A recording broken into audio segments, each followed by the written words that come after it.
Now, let's dive into today's story. Chapter 1. The Perfect Facade. Dr. Benjamin Ben Hartwell stood in the doorway of his son's bedroom, watching 7-year-old Tommy sleep peacefully under his dinosaur-themed comforter. The soft glow from the nightlight cast gentle shadows across the boy's face, and Ben couldn't help but smile at the innocence before him. At 38, Ben had built what most would consider a perfect life, a thriving medical practice specializing in pediatric surgery, a beautiful home in the prestigious Willowbrook neighborhood, and what appeared to be an ideal family. His wife of 12 years, Victoria Tori Hartwell, had been the golden girl of their college, blonde, vivacious, and possessed of a charm that could light up any room. She came from old money, the kind of family where trust funds and country club memberships were birthrights rather than aspirations. Her father, Richard Pemberton, owned a chain of luxury hotels across the East Coast, and her mother, Constance, was a fixture in high society charity circles. Ben's own background couldn't have been more different. Raised by a single mother who worked double shifts as a nurse to put him through medical school, he understood the value of hard work and loyalty. His mother, Eleanor, had sacrificed everything for his education, never remarrying despite several opportunities, always saying that Ben was her priority. She'd passed away just 2 years after Tommy was born, but not before seeing her son become one of the most respected pediatric surgeons in the state. The irony wasn't lost on Ben that he'd spent his career saving children's lives while his own marriage slowly deteriorated behind closed doors. Tori had embraced the role of a doctor's wife with enthusiasm initially, enjoying the social status and the comfortable lifestyle his success provided.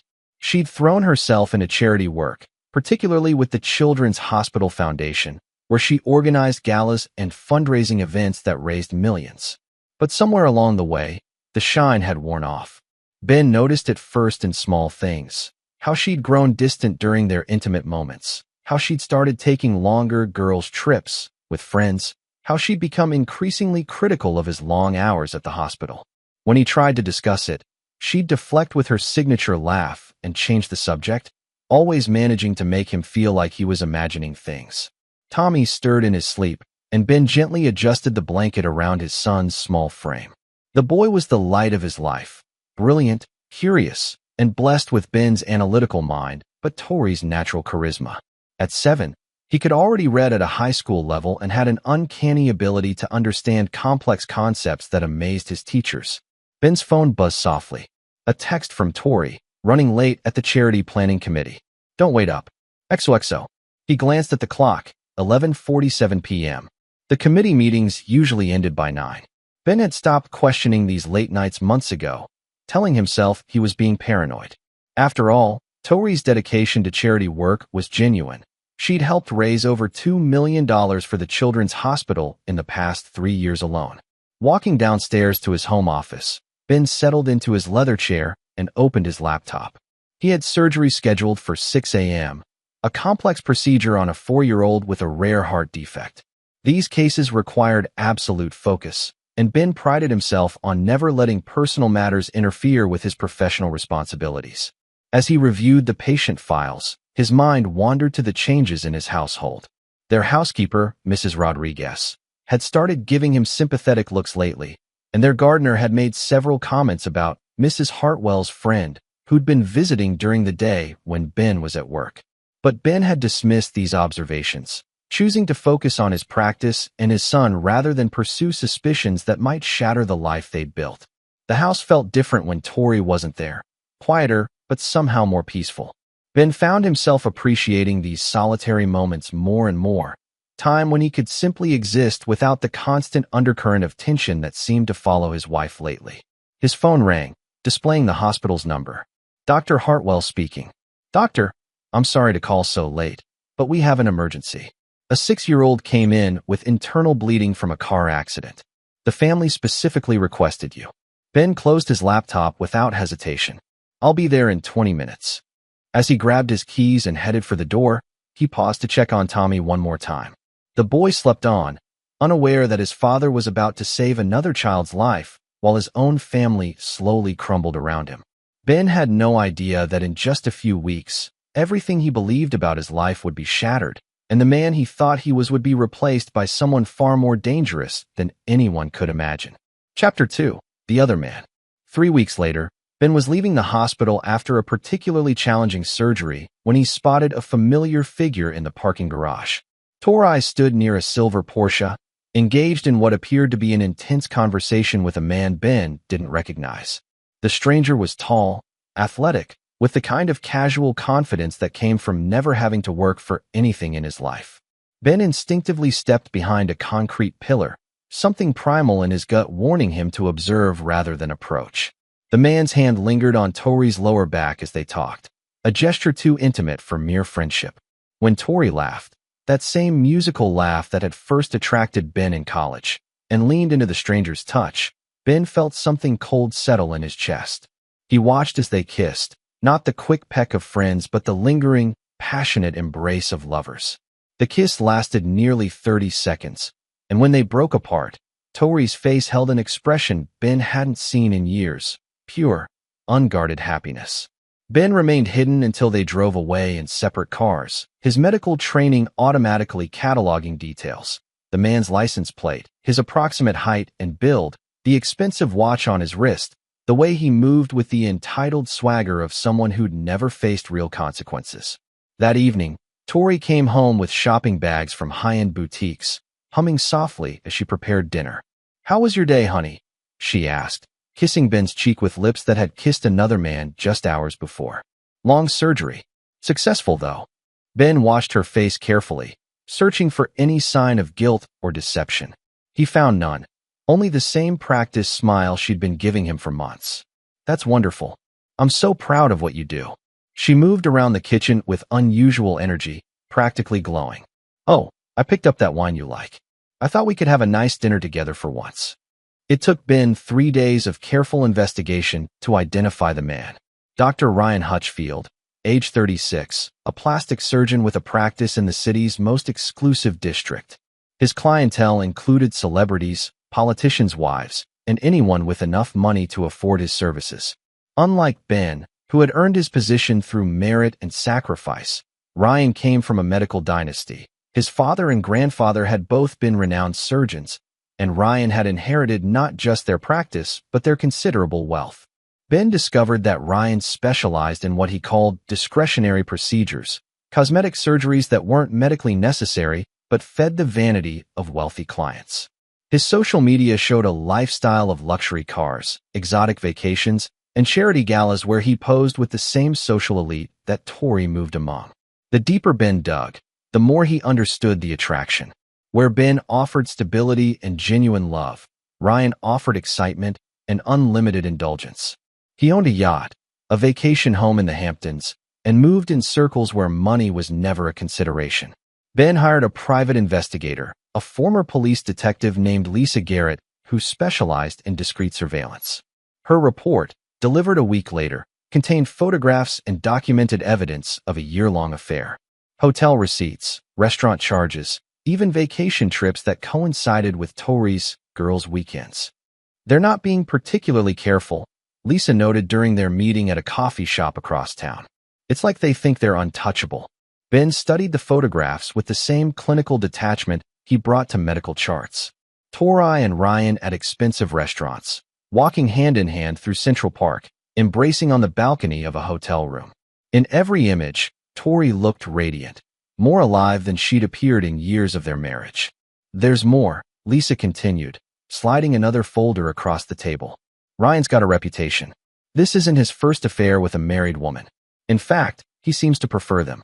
There are at least 3 other cases I could document in the past 5 years." Ben absorbed this information without visible reaction, though inside, something fundamental was shifting. The man who had dedicated his life to healing, who had taken an oath to first do no harm, felt that oath cracking under the weight of betrayal. "What would you like me to do with this information?" Lisa asked. Ben closed the folders and looked out the window, watching ordinary people go about their ordinary lives, unaware that one man's world had just been methodically destroyed. "Continue surveillance.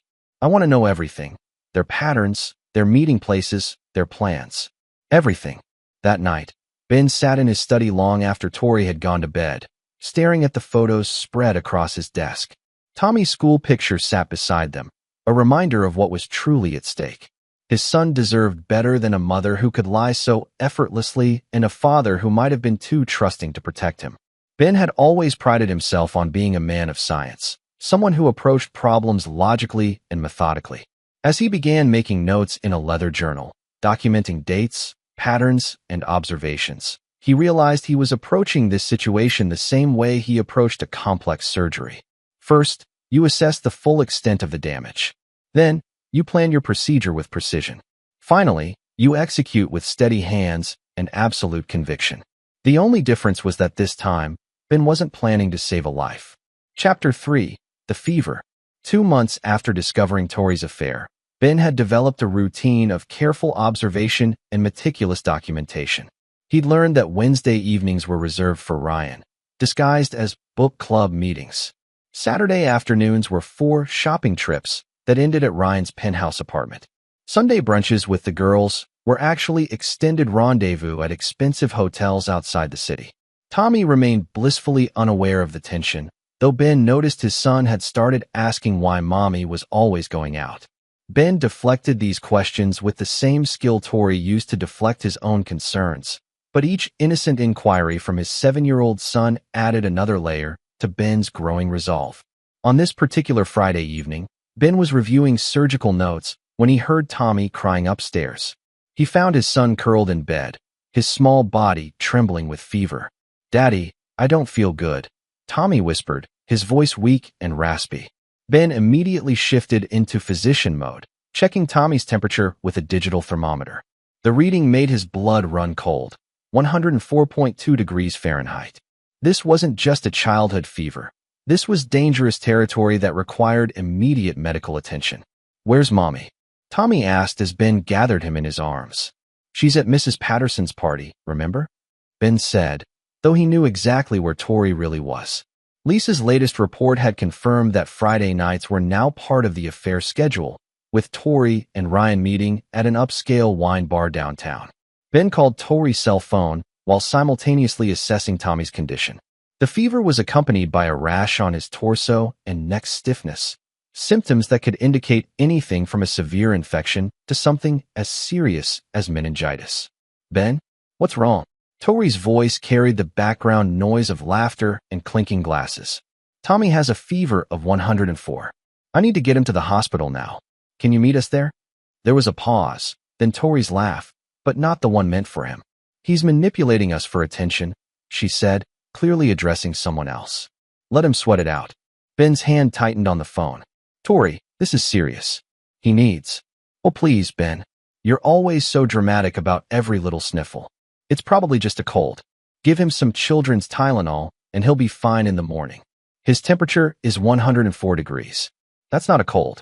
You're overreacting because you're a doctor. Not every fever is a medical emergency. I'm not leaving Rachel's party because Tommy wants attention." The line went dead.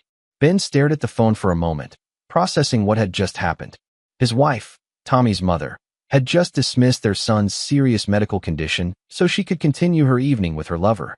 The woman he'd married, who'd once cried over a sick kitten, had just callously disregarded their child's welfare. Tommy's breathing had become more labored, and his skin felt like fire against Ben's hands. Without another moment's hesitation, Ben wrapped his son in a blanket and called 911. "This is Dr. Benjamin Hartwell. I need an ambulance at 1247 Willowbrook Drive. My 7-year-old son has a high fever with neurological symptoms. I'll meet the paramedics at the door." As he waited for the ambulance, Ben held Tommy close, feeling the boy's rapid heartbeat against his chest. "It's going to be okay, buddy. Daddy's going to take care of you." Tommy looked up with glassy, fever-bright eyes. "Is Mommy coming?" "No, son. Mommy's busy." The ambulance arrived within 8 minutes, and Ben rode with Tommy to the hospital, holding his son's small hand as the paramedics worked to stabilize his vitals. The emergency room staff immediately recognized Ben and expedited Tommy's treatment. Dr. Sarah Kim, the attending pediatrician, confirmed Ben's worst fears after running blood tests and a lumbar puncture. "It's bacterial meningitis. We caught it early, but he'll need aggressive antibiotic treatment and monitoring for the next 48 hours. As Tommy was admitted to the pediatric ICU, Ben sat beside his son's bed, watching the monitors track every heartbeat and breath. His phone buzzed with a text from Tori. "How's Tommy? Can't talk right now, but we'll check in later. XOXO. Ben turned off his phone and opened his laptop, accessing the secure email system he used for medical consultations. But instead of patient correspondence, he composed a different kind of message. "Lisa, I need you to accelerate the timeline. Have the custody papers prepared immediately. I want them served Monday morning." He paused, looking at his sleeping son, then continued typing. "Also, begin comprehensive background checks on Ryan Hutchfield. Financial records, professional history, personal relationships. I want to know everything about him, especially anything he wouldn't want made public." Ben sent the email and closed the laptop. As he settled back into the bedside chair for what would be a long night of monitoring Tommy's condition, he felt something crystallize inside him. The man who had spent years giving Tori the benefit of the doubt, who had explained away suspicious behavior and ignored obvious red flags, was gone. In his place sat someone much more dangerous. A father whose child had been abandoned in a moment of crisis, a husband whose trust had been shattered beyond repair, and a man who possessed both the intelligence and resources to ensure that betrayal came with consequences. Tommy stirred in his sleep, and Ben gently squeezed his son's hand. "Don't worry, buddy," he whispered. "Daddy's going to make sure you're protected from now on, no matter what it takes." Chapter 4. The Serving. Tommy's recovery took 5 days in the hospital, during which Tori visited exactly twice, both times for less than an hour, and both times accompanied by perfectly reasonable excuses about charity obligations and family commitments. She brought flowers and a stuffed animal, posed for a selfie with Tommy that she immediately posted to social media with the caption, "My brave little warrior," and spent most of her visit checking her phone. Ben watched his wife's performance with clinical detachment, noting how she positioned herself for maximum sympathy while investing minimal actual effort. She played the role of concerned mother just well enough to maintain appearances, but Ben could see through the facade now. Every gesture felt calculated, every expression of concern hollow. "The important thing is that he's getting better," Tori said brightly as they prepared to take Tommy home. "Children are so resilient, aren't they?" Ben simply nodded, helping Tommy into his wheelchair for the discharge process. His son was weak but recovering well, the antibiotics having successfully fought off the infection. The doctors had confirmed what Ben already knew. Early intervention had saved Tommy's life. A few more hours of delay could have resulted in permanent brain damage or death. At home, Ben arranged for Mrs. Rodriguez to stay full-time for Tommy's recovery, officially to help with care, but actually to serve as a witness to Tori's continued absences. He also installed a sophisticated security system under the guise of protecting Tommy during his vulnerable state, but the cameras would serve a different purpose entirely. Lisa Garrett's expanded investigation had yielded fascinating results. Ryan Hutchfield, despite his successful practice and inherited wealth, had some interesting financial patterns. His lifestyle exceeded even his considerable income, funded by a series of increasingly risky investments and loans.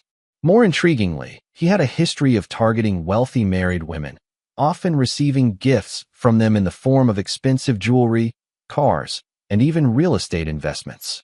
"He's essentially a high-end gigolo with a medical degree," Lisa explained during their meeting at Ben's office after hours.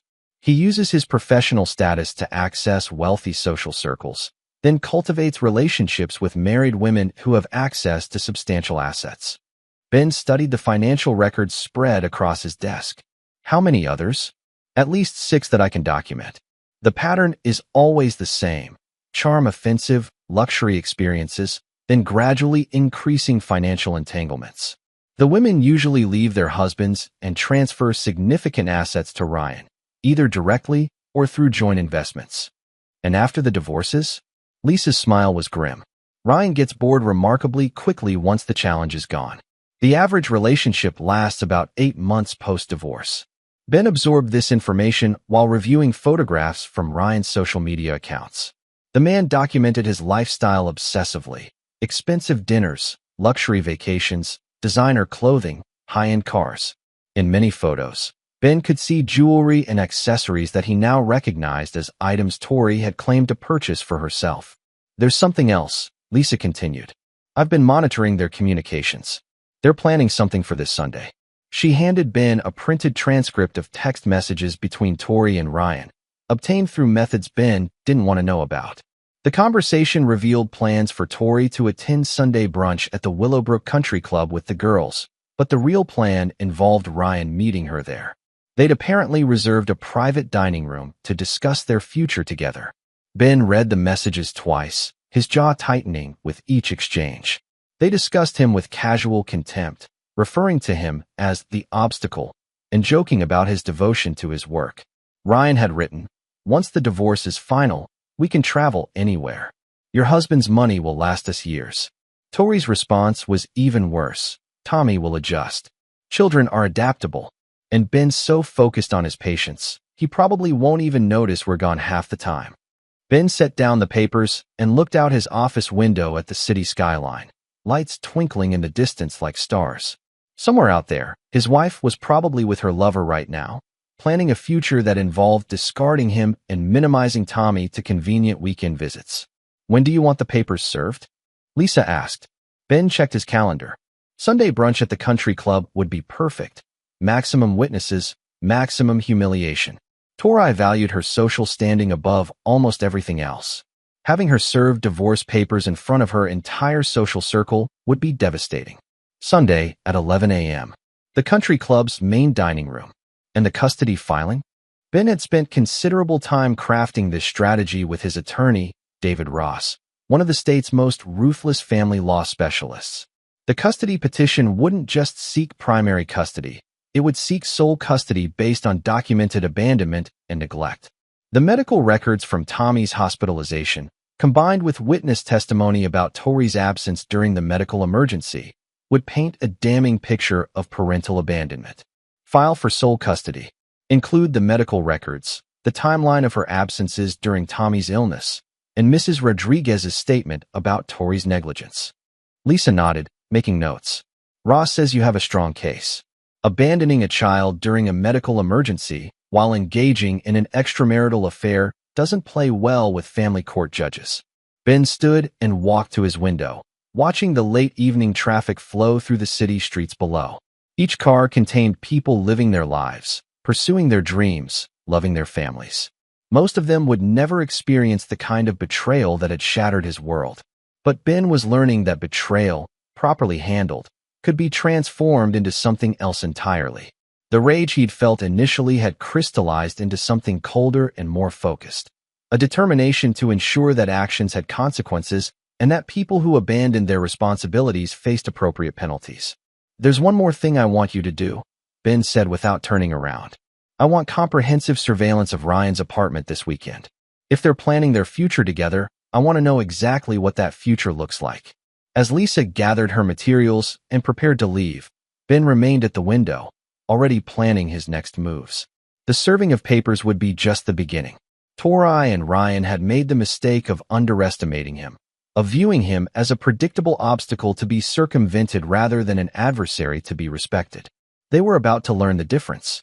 Chapter 5. The Trap Springs.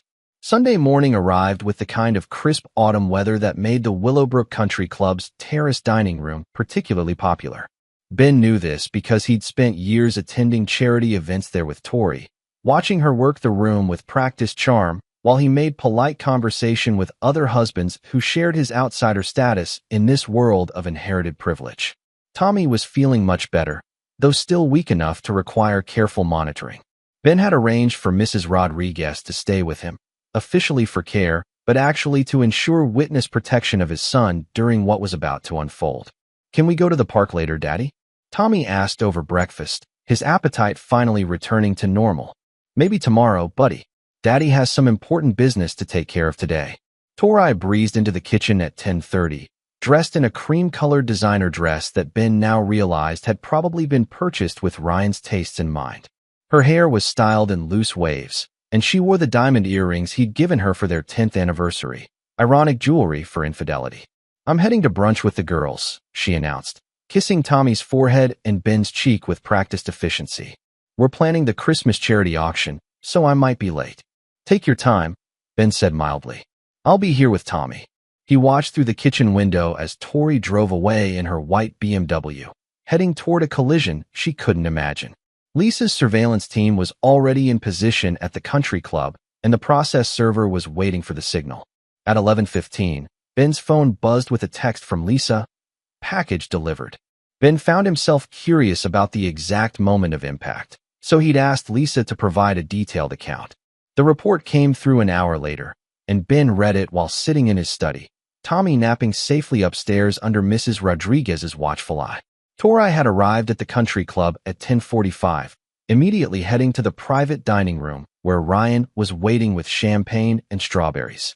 According to the surveillance team, they'd embraced passionately before settling into intimate conversation, their body language suggesting people making serious plans together.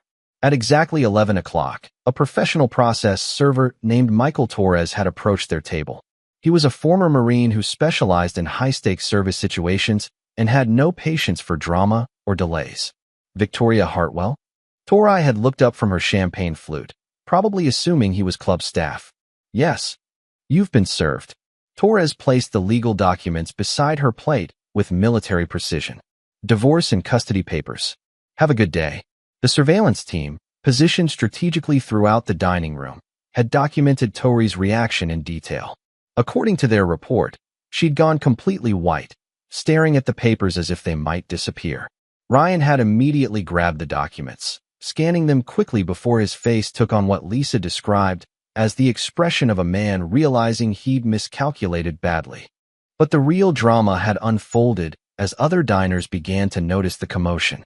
The country club's Sunday brunch was a social event where gossip traveled faster than wildfire, and within minutes, half the room was buzzing with speculation about what had just happened to Tori Hartwell.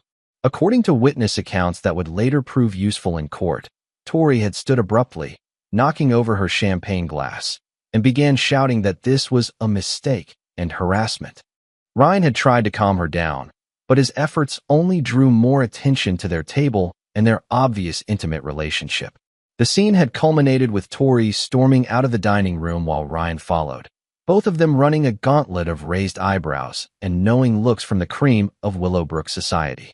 By the time they reached the parking lot, Tori was crying hysterically while Ryan appeared to be having a very serious conversation about damage control. Ben closed the surveillance report and walked upstairs to check on Tommy, who was coloring in a dinosaur book while Mrs. Rodriguez read nearby. His son looked up with bright eyes, his fever completely gone. How are you feeling, buddy? Much better, Daddy. When is Mommy coming home? Ben sat on the edge of Tommy's bed, choosing his words carefully. Mommy might be staying somewhere else for a while, but you and I are going to be just fine. Tommy accepted this with the resilience of childhood, returning to his coloring. Ben kissed his son's forehead and went back downstairs, where his phone was already ringing. Ben. Tori's voice was shrill with panic. What the hell is this about? You can't just serve me divorce papers at brunch. This is humiliating. Actually, I can, Ben replied calmly. And I did. This is about Tommy being sick, isn't it? You're being completely unreasonable. Children get fevers all the time. This is about you abandoning our son during a medical emergency to continue your affair with Ryan Hutchfield. The silence on the other end stretched for nearly 30 seconds. When Tori spoke again, her voice had changed, the panic replaced by calculation. I don't know what you think you know, but I know everything, Tori. The hotels, the restaurants, the trips. I know about Ryan's financial situation and his history with married women. I know about your plans to travel together after our divorce. Another pause. Then, Ben, we can work this out. We can go to counseling. No, Ben interrupted, his voice carrying a finality that surprised even him. We can't. The only thing we're going to work out is custody arrangements and asset division. You can't take Tommy away from me. I'm not taking him away. You already abandoned him. I'm just making it official. He hung up and immediately called David Ross, his attorney. How did it go? David asked. Exactly as planned. She's panicking, which means she'll make mistakes. How long before the custody hearing? Emergency hearing is scheduled for Thursday. With the medical records and witness testimony, we should get temporary sole custody, pending full proceedings. Ben walked to his study window, looking out at the perfectly manicured lawn that represented everything he'd built for his family. Soon, it would be just him and Tommy, which felt more like a beginning than an ending. His phone buzzed with a text from an unknown number. This isn't over. You don't know who you're messing with. Ben smiled grimly and forwarded the message to Lisa with a note. Looks like Ryan wants to play. Let's see what other interesting information we can find about Dr. Hutchfield's business practices. The first phase of his plan was complete. Tori and Ryan had been exposed and humiliated. The legal machinery was in motion, and Tommy was safe. But Ben was just getting started. After all, abandoning a child during a medical emergency while laughing about it deserved consequences that extended far beyond divorce papers. Chapter 6. The Doctor's Dilemma. 3 days after the country club humiliation, Ben received an interesting phone call at his office. Dr. Ryan Hutchfield wanted to meet, ostensibly to discuss the situation like civilized men. Ben agreed, curious to see what kind of man would target another man's wife and family with such calculated precision. They met at a coffee shop in neutral territory, away from both the hospital and Ryan's clinic. Ben arrived first, choosing a corner table where he could observe Ryan's entrance and body language. When Ryan walked in, Ben was struck by how ordinary he looked without the surgical scrubs or expensive clothes. Just another man in his late 30s trying to project confidence he didn't entirely feel. Dr. Hartwell, Ryan said, extending his hand with forced professionalism. Thank you for meeting with me. Ben shook the offered hand, noting that Ryan's grip was firm but his palm was slightly damp, a subtle sign of nervousness. Dr. Hutchfield, what did you want to discuss? Ryan sat down and launched into what was clearly a rehearsed speech about unfortunate misunderstandings and complicated situations.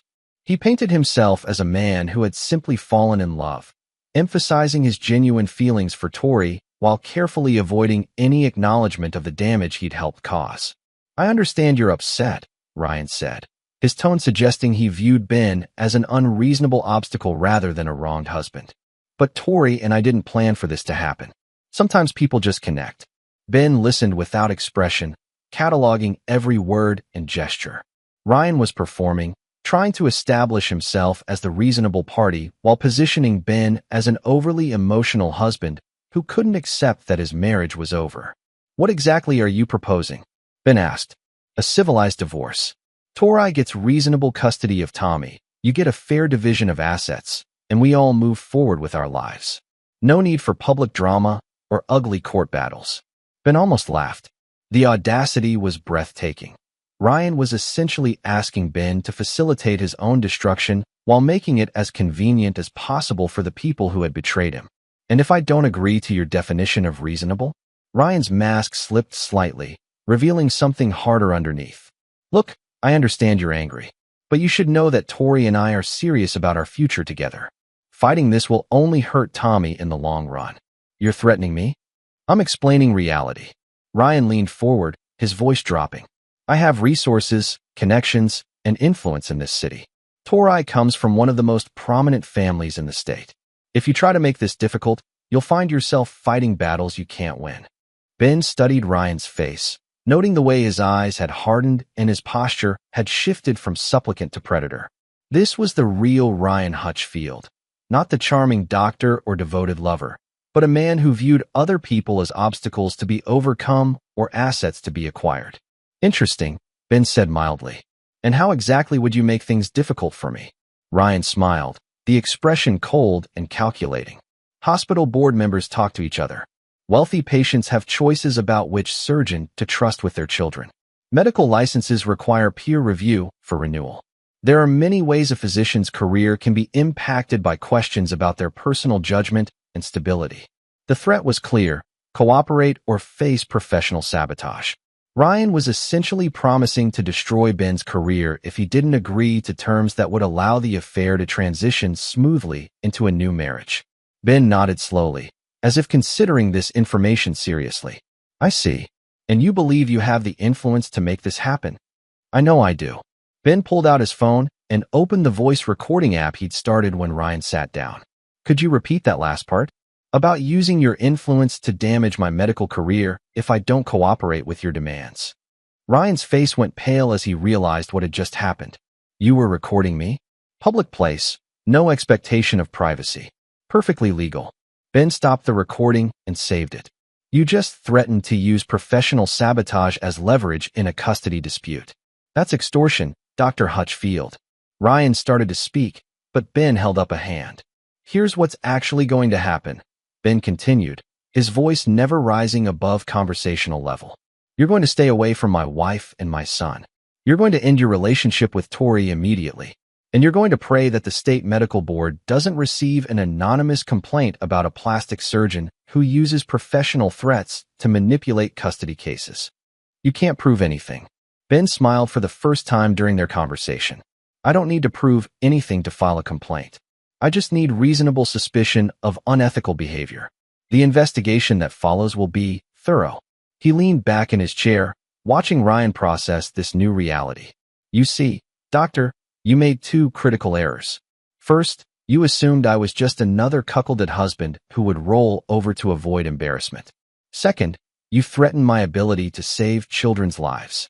Ben's voice took on an edge that made Ryan involuntarily lean back. I've dedicated my entire adult life to pediatric surgery. I've saved hundreds of children, including premature babies that other doctors gave up on. My reputation isn't just professional. It's built on a foundation of saved lives. He stood, preparing to leave. If you try to damage that reputation, if you interfere with my ability to help sick children, I will destroy you so completely that you'll wish you'd never heard the name Hartwell. Ryan found his voice as Ben walked away. This isn't over. Ben turned back, his expression deadly calm. No, it's not. But it's going to end very badly for you if you don't make better choices going forward. As Ben left the coffee shop, he felt a cold satisfaction settle in his chest. Ryan had revealed himself to be exactly what Ben had suspected, a predator who used charm and threats in equal measure to get what he wanted. But Ryan had also made a critical tactical error. He'd threatened Ben's medical career, which meant he'd crossed a line from personal betrayal into professional warfare. And in that arena, Ben had advantages that Ryan couldn't imagine. Within an hour, Ben had forwarded the recording to David Ross with instructions to prepare formal complaints to both the state medical board and the hospital ethics committee. He also sent a copy to Lisa Garrett with a simple message: time to accelerate phase 2. If Ryan wanted to play with threats and intimidation, Ben was prepared to show him how the game was really played. Chapter 7. The Investigation. Dr. Marcus Webb, Chief of Staff at Metropolitan General Hospital, sat across from Ben in his spacious office, the recording of Ryan's threats playing through his desktop speakers for the second time. Webb was a man Ben respected, a surgeon who had built his career on merit and maintained the hospital's reputation through careful attention to ethical standards. This is highly concerning, Webb said after the recording ended.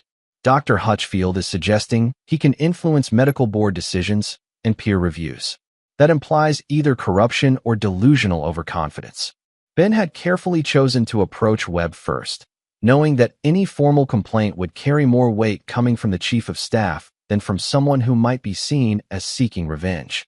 Webb's reputation for integrity was unassailable, and his endorsement would lend credibility to any investigation. I'm particularly troubled by the threat to interfere with patient care, Ben said. If he's willing to suggest that wealthy patients might avoid a surgeon based on personal grudges, it raises questions about his own decision-making process. Webb nodded grimly. I'll be filing a formal complaint with the medical board this afternoon. This type of behavior is exactly what professional oversight is designed to address. Meanwhile, Lisa Garrett's expanded investigation into Ryan's background had yielded disturbing results. The deeper she dug, the more evidence she found of a pattern that went far beyond simple infidelity. You need to see this, Lisa said, spreading documents across Ben's kitchen table after Tommy had gone to bed.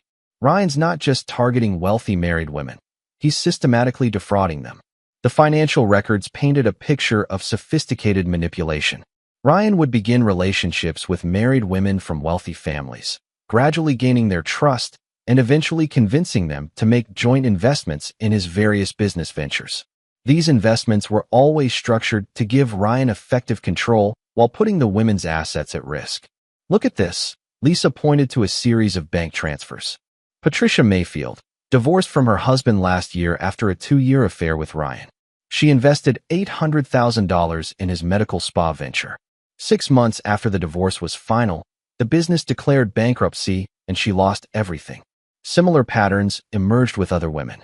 Jennifer Walsh had lost $1.2 million in a real estate development scheme.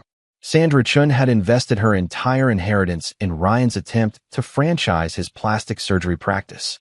All had ended up financially devastated while Ryan somehow emerged unscathed. He's using shell companies and offshore accounts to hide assets, Lisa explained. The women think they're investing in legitimate businesses with their partner, but they're actually funding his lifestyle while assuming all the legal liability. Ben studied the documents with growing understanding. Tori doesn't know, does she? Based on their communications, no? He's already talking to her about investment opportunities, but hasn't made his move yet. I think he was waiting for the divorce to be final before introducing the financial component. Ben felt a cold rage settle in his chest. Ryan wasn't just destroying Ben's marriage. He was planning to systematically rob Tori of her inheritance and assets. The man was a predator who had refined his technique over years of practice. There's more, Lisa continued. I've been tracking his communications with other potential targets. He's already cultivating relationships with at least 3 other wealthy married women. This isn't love, it's his business model. Ben absorbed this information while planning his next moves. The medical board complaint would damage Ryan's professional reputation, but it wouldn't stop his financial predation. For that, Ben needed a different approach. I want you to contact the other women, the ones he's already defrauded. If they're willing to cooperate, we might be able to build a federal case for wire fraud and racketeering. That could take months or years to develop. Then we need a more immediate solution. Ben stood and walked to his window, looking out at the neighborhood where he'd thought he was building a safe life for his family. What would happen if his current targets knew what he really was? Lisa smiled. That's an interesting question. Jennifer Walsh was particularly bitter about her experience. She might be willing to share her story with the right audience. Ben turned back to face her. Set up meetings with his previous victims. I want to know everything. How he operated, what warning signs they missed, what evidence they still have. Over the next 2 days, Ben met with 3 of Ryan's former targets. Their stories were remarkably similar. Charming doctor sweeps them off their feet, gradually introduces business opportunities, convinces them to leave their husbands, then systematically drains their assets before disappearing. Patricia Mayfield was particularly compelling. A former attorney who had given up her practice during her marriage, she'd lost not just her money but her entire social circle when Ryan abandoned her. She still had copies of all their financial documents and communications. I should have seen it coming, she said during their coffee meeting. But he was so convincing, so professional. I trusted him with everything. Would you be willing to warn his current targets? Ben asked. Patricia's smile was sharp with vindication. With pleasure. Ben's phone rang as he drove home from the meeting. The caller ID showed Webb's office. Ben, we have a problem, Webb said without preamble. The medical board moved quickly on the complaint. They started a preliminary investigation this morning, but Ryan's attorney has filed a counter-complaint. What kind of counter-complaint? Professional harassment, abuse of process, and personal vendetta.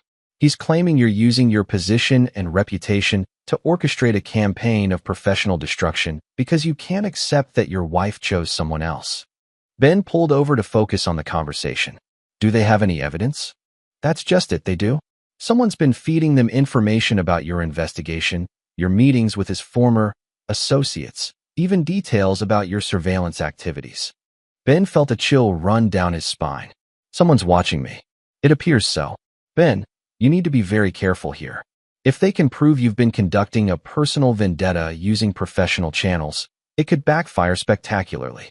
After hanging up, Ben sat in his car for several minutes, processing this new development. Ryan was more sophisticated than he'd initially appeared, with resources and connections that allowed him to monitor Ben's activities and mount an effective counterattack. But Ben had spent years performing complex surgeries where the margin for error was measured in millimeters and seconds. He understood that the most dangerous moments in any operation were often the ones where everything seemed to be going wrong simultaneously. Those were the moments that separated competent surgeons from great ones. Ben started his car and headed home, already planning his next move. If Ryan wanted to escalate this conflict, Ben was prepared to show him what real escalation looked like. After all, Ryan had made the mistake of threatening not just Ben's family, but his ability to save children's lives. That was a line Ben would never allow anyone to cross without consequences. Chapter 8. The Final Diagnosis. The emergency custody hearing arrived on a Thursday morning that felt more like a trial than a family court proceeding.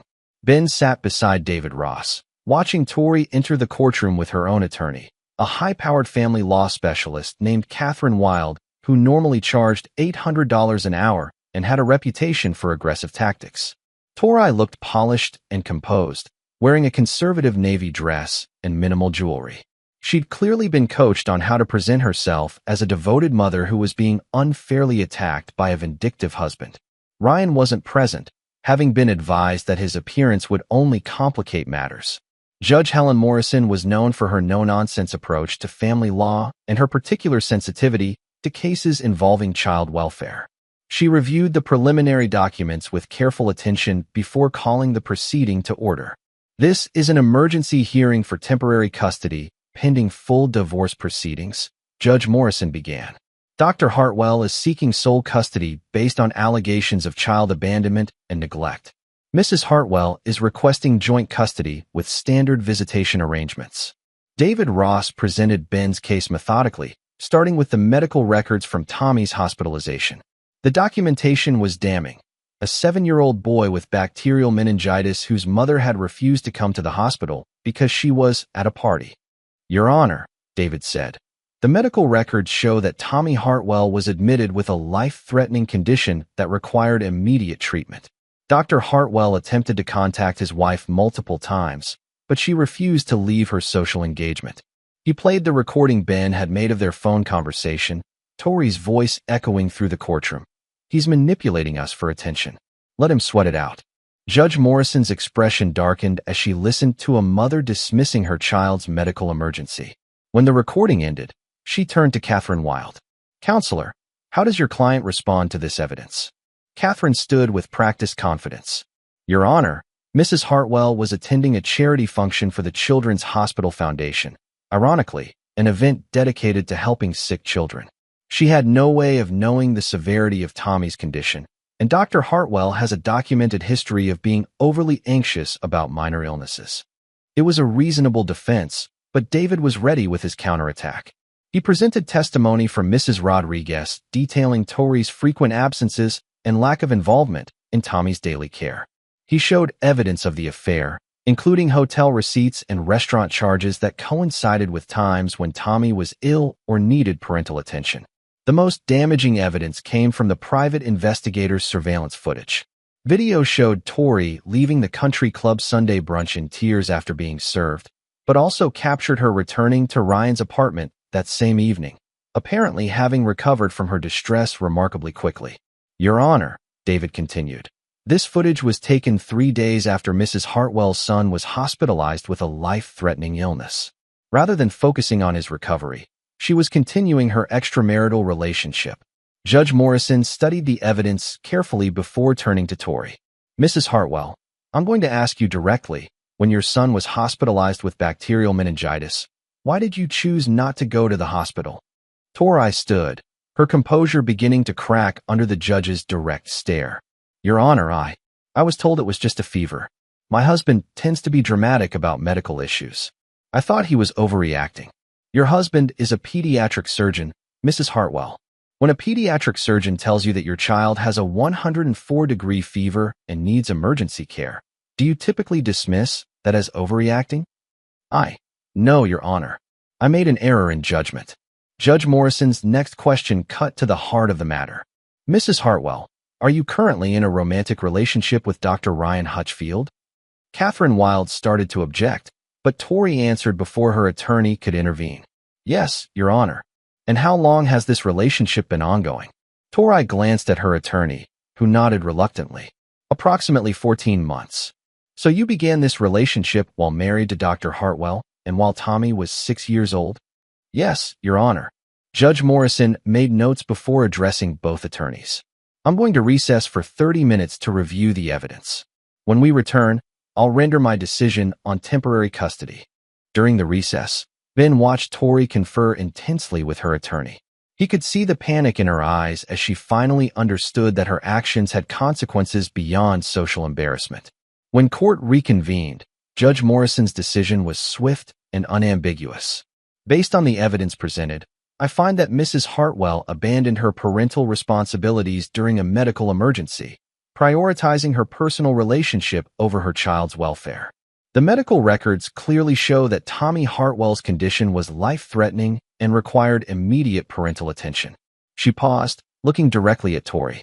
The fact that Mrs. Hartwell dismissed her child's medical emergency as manipulation while continuing to attend a social function demonstrates a fundamental failure of parental judgment.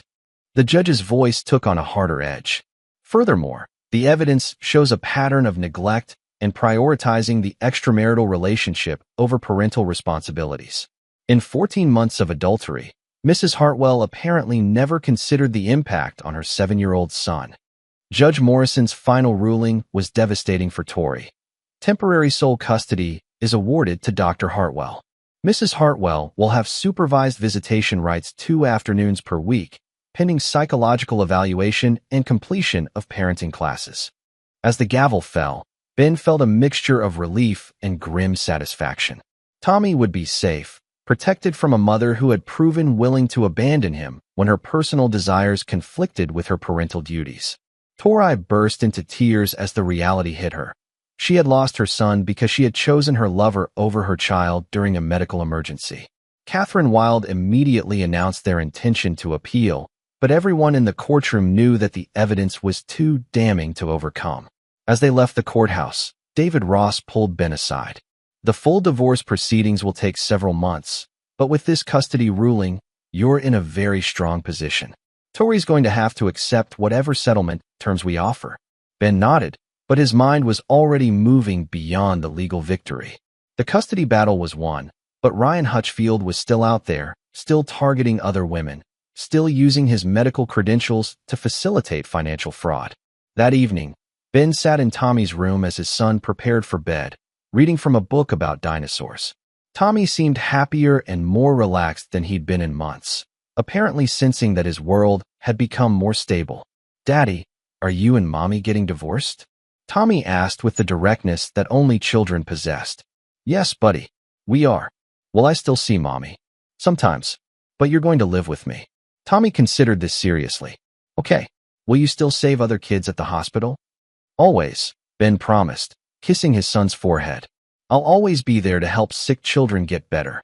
As Tommy drifted off to sleep, Ben sat in the darkened room, planning his next moves.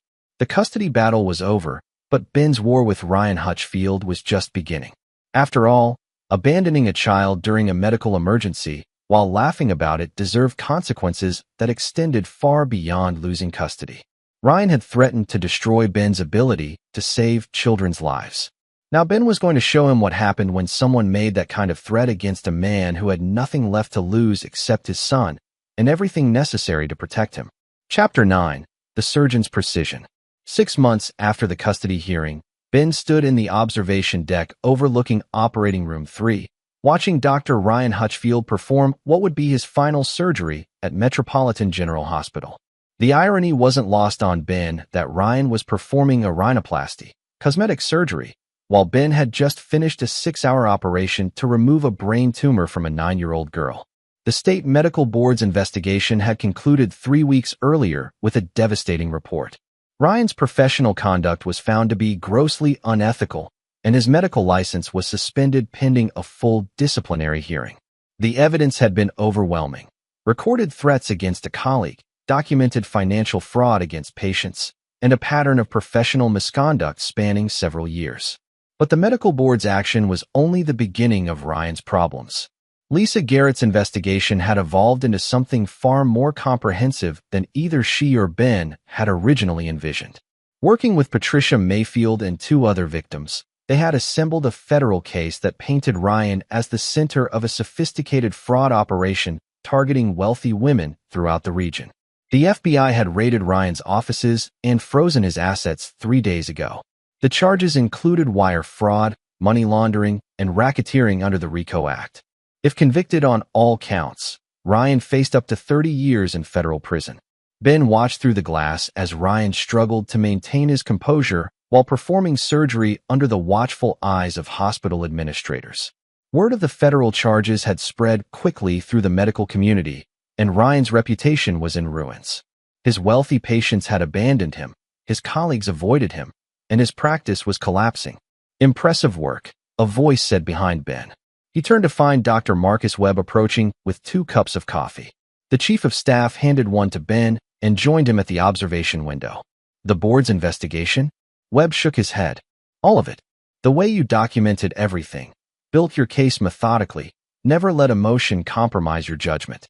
It was like watching a master surgeon approach a complex operation." Ben sipped his coffee, watching Ryan's hands shake slightly as he worked.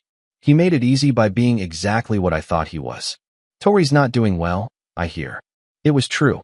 Tori had been devastated by the cascade of revelations about Ryan's true nature. When the federal charges were announced, she had finally understood that she'd been targeted as his next victim rather than his true love. The psychological evaluation ordered by the family court had found her severely depressed and struggling with the reality of her choices. "She's in therapy," Ben said simply. "Tommy sees her twice a week under supervision. She's trying to rebuild their relationship." "And you?" Ben considered the question carefully. "I'm exactly where I should be. Tommy's healthy and happy. My practice is thriving. I'm saving children's lives every day." What he didn't tell Webb was that he'd found a sense of satisfaction in the systematic destruction of Ryan's life that surprised him with its intensity. The man who had threatened Ben's ability to help sick children was now facing decades in prison, his medical career over, his reputation destroyed. Ben's phone buzzed with a text from David Ross. "Divorce finalized. Settlement approved by court. Congratulations." The final divorce decree had been remarkably favorable to Ben. With Tori's credibility destroyed by the custody hearings and her association with a federal criminal, she'd had little choice but to accept terms that gave Ben the house, primary custody of Tommy, and minimal alimony obligations. Her trust fund would provide for her basic needs, but the lifestyle she'd grown accustomed to was over. "I should get back," Ben said, finishing his coffee. "I have a consultation with the parents of a 3-year-old who needs heart surgery." Webb nodded. "Ben, what you've been through would have broken a lot of men. The fact that you never let it compromise your work, never let it affect your patients, that's what makes you an exceptional surgeon." As Ben walked back toward the pediatric wing, he passed the hospital's wall of honor, photographs of doctors who had made significant contributions to child welfare. His own photo had been added just last month, recognizing his role in establishing a new program for emergency pediatric surgery. Ben paused at Tommy's school on his way home, arriving just as dismissal began. He watched his son emerge from the building with his backpack and lunchbox, scanning the crowd of parents until he spotted Ben. Tommy's face lit up with genuine joy as he ran toward his father. "Daddy, guess what? I got an A on my science project."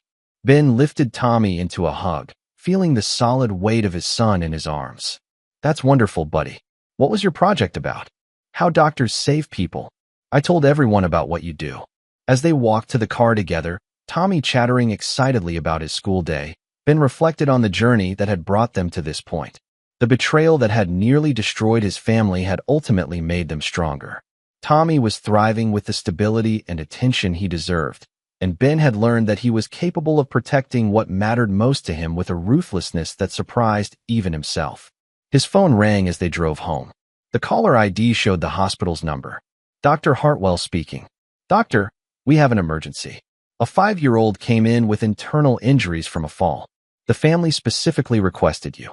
Ben glanced at Tommy in the rearview mirror, then made a decision that would have been impossible during his marriage. "I'll be there in 15 minutes. And prepare a pediatric ICU room. I have a feeling we're going to need it." He called Mrs. Rodriguez to meet them at the hospital, where she would watch Tommy in the family waiting area while Ben saved another child's life. It was a perfect arrangement. Tommy would be safe and cared for while Ben did what he did best.